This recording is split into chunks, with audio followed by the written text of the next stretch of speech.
Hi there, and welcome to this series of videos all about The Last of Us Part 2 Kill All. I am Steve, otherwise known on Twitch as Wildwood616, and I've been playing The Last of Us series for about 3 years now, doing various challenge runs over on Twitch.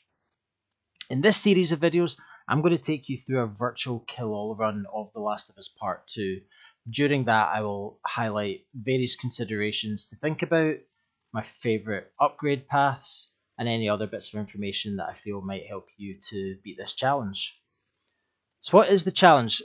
Kill all, as it sounds, you need to kill every single enemy as you go through the game. So you need to beat the game start to finish without dying on the hardest difficulty, and every single enemy needs to die. There's two exceptions to that rule. The first exception is enemies that are part of an infinite spawn cycle. They don't need to die. And also any enemies that are out with the play area. So if you can't physically get up to them, then they don't need to die either. As I go through the game, I'll be picking up various resources and using specific resources during encounters. And so therefore this series is best watched start to finish to ensure that you've got all the required resources and haven't used them in previous encounters. I will be focusing specifically on the encounters, and I'm doing that with the presumption that between encounters, you're looting everything that you can. I'd like to stress that while I did come up with some of these strategies myself, a lot of these strategies are learnt from other members of the Last of Us community over on Twitch. I don't know who came up with a lot of them, so I just want to give a general shout out to the Last of Us community and to the people that have come up with a lot of these strats. Thank you. Lastly, to make sure everything works for you, I want to point out that these strategies have been recorded on PlayStation 5, on The Last of Us Part 2 Remastered, as opposed to the original game, and with the game set to performance mode. One of the most important game mechanics when you're doing any kind of challenge run in The Last of Us is called prone diving. Prone diving is a way of moving around the map as quickly as if you're in crouch, but with the stealth benefits of being in prone. It allows you to get out of some really sticky situations. If you've got a patch of grass nearby, you can prone dive through the grass and lose enemies really, really quickly. And so it's worth having a quick look at how prone diving works. There's two types of prone dives. There's silent prone dives and normal prone dives. We'll look at the normal one first. With normal prone dives, you want to be in prone, you want to be moving forward, and then while you're moving forward in prone, you want to hit the L1 button and then almost immediately press the circle button to dive back into prone again.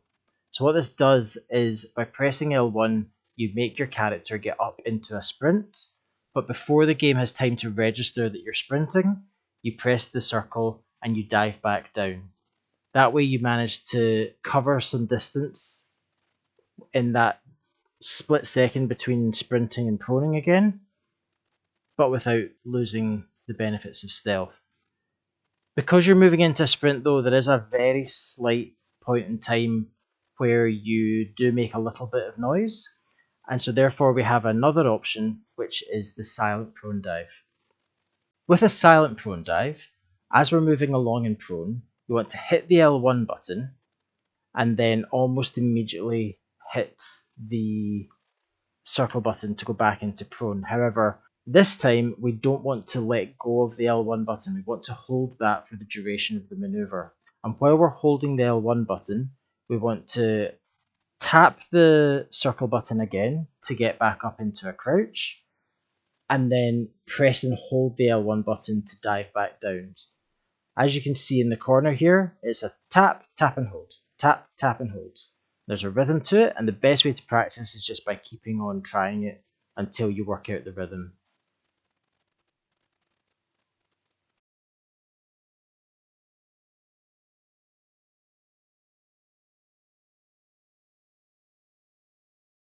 So we're almost at the end of this introduction. The last thing to go over is just the format in which each of the videos in the series will be presented to you.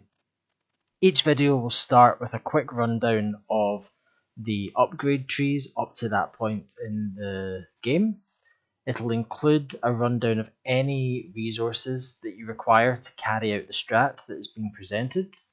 And lastly, it'll include a quick rundown of the type of strat, whether it's a forced combat strategy, whether it's a stealth strategy, mixture of the two. We'll have a quick rundown of what the upcoming strategy is going to look like.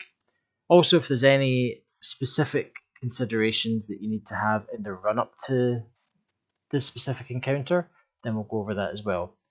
Thank you in advance for watching these videos.